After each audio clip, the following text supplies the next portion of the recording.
All right, welcome back to our mask making. This is the last step here, how to keep it on your face. These two channels that we've sewn on the ends here are for material to go through on each side. Now there are a few people who have different opinions, and I can tell you we've tried them on thousands of people now and have some pretty good ideas of what works best. Elastic is great. Some people though are allergic to the latex inside or just plain old don't like it. We also noticed that two elastic straps can be a little bit harder to take on and off.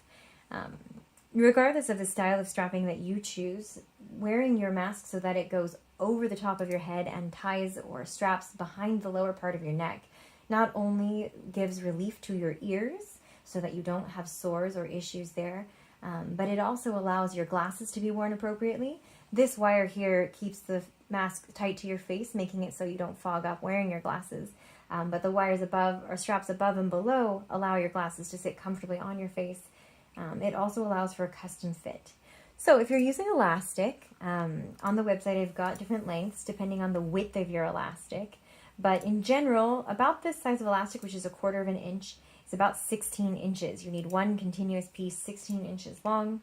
If you're using string or cut up t-shirt material, which works great, you need one 40-inch long piece of string.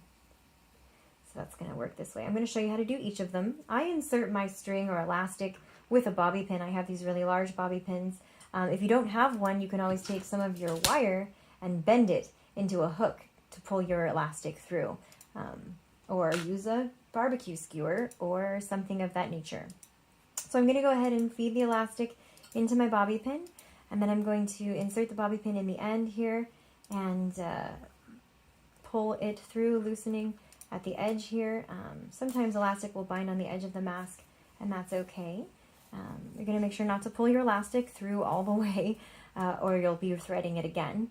And then I'm going to go ahead and thread the elastic back into the other side of my mask this way, and pull that loose or through, holding on to it at this point so that just the end pops out.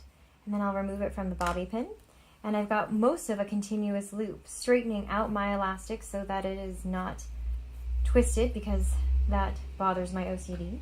I would then take the elastic and place it under the foot of my machine, turning the tension up because you're working with that stretch material. And go ahead and place the needle down. I love pinning my material in place with my needle before setting the foot down. It is very handy. Making certain that you use one of your zigzag stitches on your machine. That, of course, is for stretch. A fairly wide stitch. I'm going to turn the stitch width up and the length down, because I want them to be very close together, zigzagging back and forth. And again, the tension needs to be up pretty high. And I'm going to go ahead and get ready to reverse so I don't run off the end of my elastic here. And I'm going to sew that over itself as a tack in place.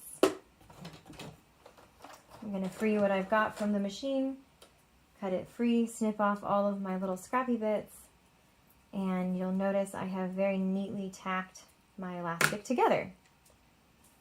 Once I've done that, I take an extra step and I run my elastic inside the channel here, pulling it inside, which takes a moment. This is for neatness for me. It does not have to be done, of course. Oops. And then I'm going to keep it, feeling where it is right here, and I'm going to run it back under the same stitch sideways here to keep my elastic in place there, allowing that fit to become better and better as the wearer puts it on over their head. So I've gone ahead and tacked that in place. And then you can see, while it doesn't move on this one side, it does still bunch along the elastic, allowing for the best fit.